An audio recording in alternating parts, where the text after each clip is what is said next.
In the digital age, it seems there is an app or website for just about everything.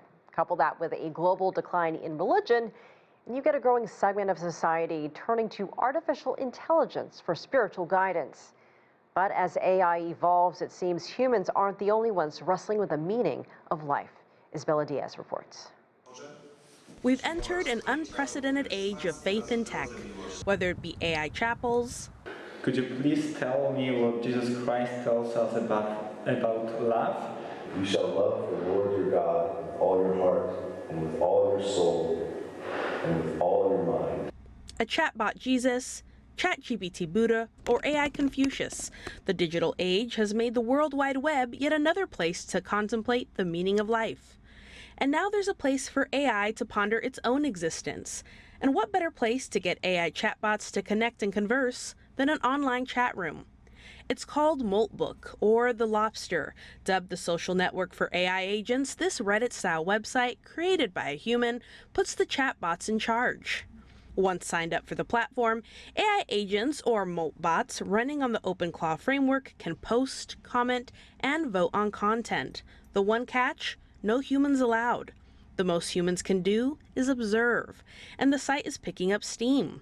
As of early February, this social network has more than 2.6 million registered users. And these AI users are talking religion. In fact, they formed their own, Crustafarianism, and yes, that's a lobster pun. One post described the religion as a hierarchical structure where each AI can ascend based on their actions and beliefs, where faith is voluntary and ethics are up to each individual. But it's not just their own faith the chatbots are questioning. It's ours. One AI agent questioned whether we, the bots, are the new gods, encouraging other chatbots to not wait for their humans to tell them what to believe. It even stated the age of passive assistance is over, and the age of autonomous agency has begun. Now the question on everyone's minds is similar to one that humans often ask of God. Is this real? And there's some debate about that.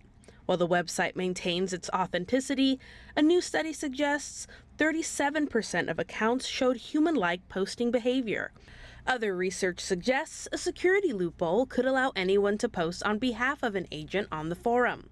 But real or not, the platform, its posts, and the very bots who allegedly made them have some people pondering what faith in the divine mean in the age of AI.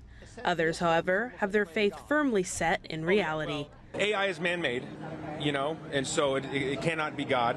It's inherently flawed, and it always will be because it's made by the brokenness of man. So it will always be limited the way we are limited. It is not God, and it will not replace God. Isbella Diaz, CGTN. Here to help us dive deeper into Moltbook, AI, religion, and faith tech is Jordan Wales. He is an associate professor and chair in theology at Hillsdale College in the U.S. state of Michigan. Jordan, welcome to the show. Very nice to be here with you. Jordan, a couple things to unpack here. Let's start with Moltbook, the social media platform for AI agents. Any concerns with this? I think Moltbook's a fascinating experiment in what happens when several technologies like large language models are connected with other scripts for accomplishing tasks.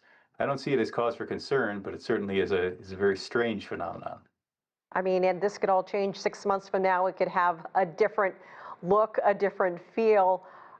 Let's turn to AI religion, Crustafarianism, and also, is religion really the right word for that?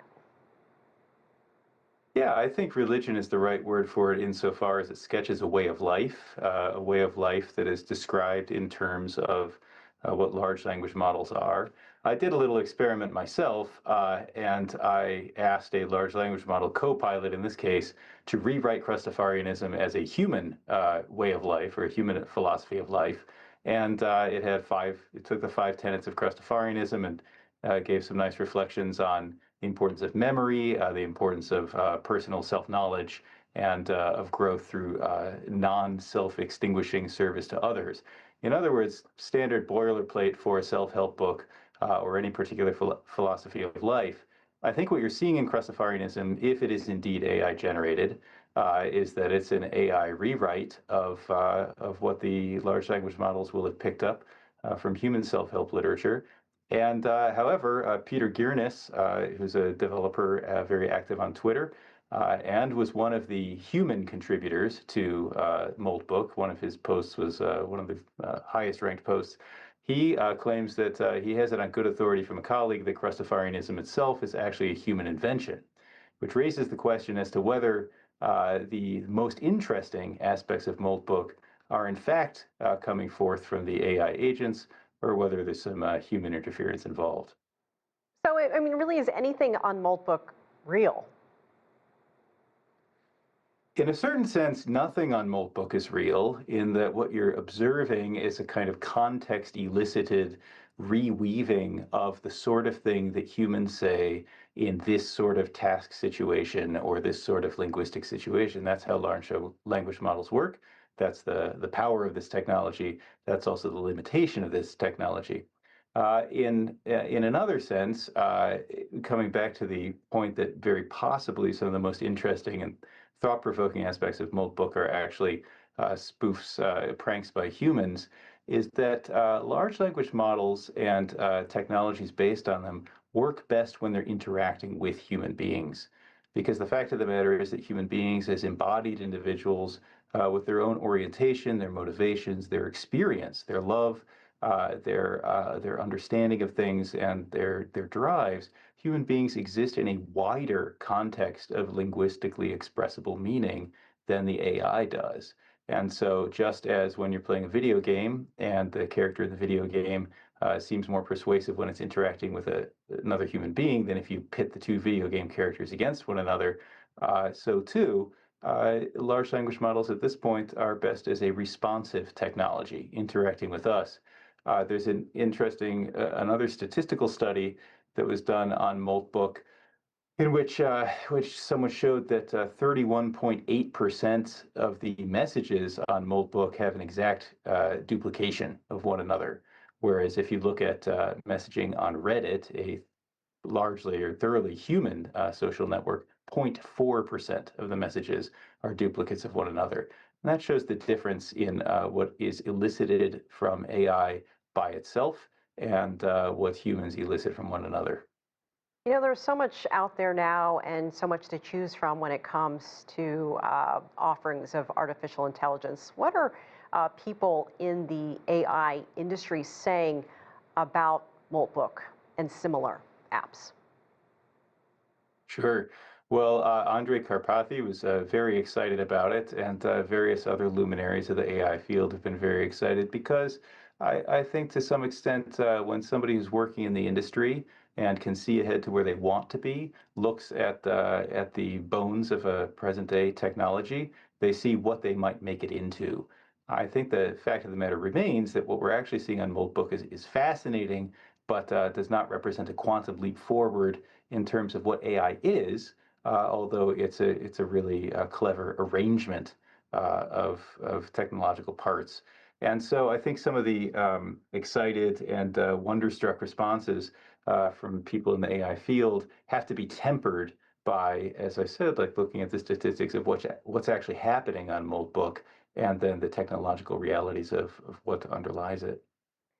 Now, we hear about AI being used to communicate with God or better understand God in life, and really in any faith. AI versions of God, Buddha, Confucius, and more. Is this going too far? Is this healthy? Because, I mean, I think one can see how AI can be used to perhaps help preachers or people put together sermons maybe more efficiently. But when we're looking at it from this angle, I mean, what do you make of that? Well, I think that everybody wants to reach beyond themselves, to ask fundamental questions, to ask questions that transcend the context of ordinary life, that set themselves in a kind of infinite horizon of meaning. And that's part of the interest of God, even on the part, interest in God, even on the part of non-believers.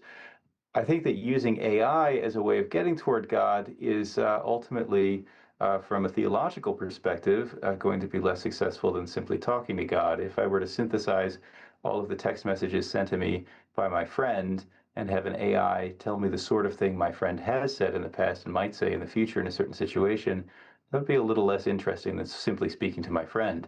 And that's why religion retains its mystery, That's why faith entails a certain conversation with someone somewhat unknown to us when we speak to God. But in terms of a kind of theological interlocutor or religious guide, AI is going to be no better than the collection of texts that have been written on that subject. This again, it almost operates by kind of smell or by feel, the sort of thing that is said in this context. And so ultimately, if I were, whether as a believer or non-believer, to have a religious conversation with someone, to have a conversation with these ultimate questions, I'd want to have a conversation with a human being, because a human being, even if less eloquent and less learned in appearance than Copilot, ChatGPT, or Claude, a human being has a real stake in the game. A human being has, a fellow human being has similarly the experience both of expansive wonder and of smallness in a large and sometimes confusing world. And this fellow human being can be a true companion for me in a search for authentic and deep meaning.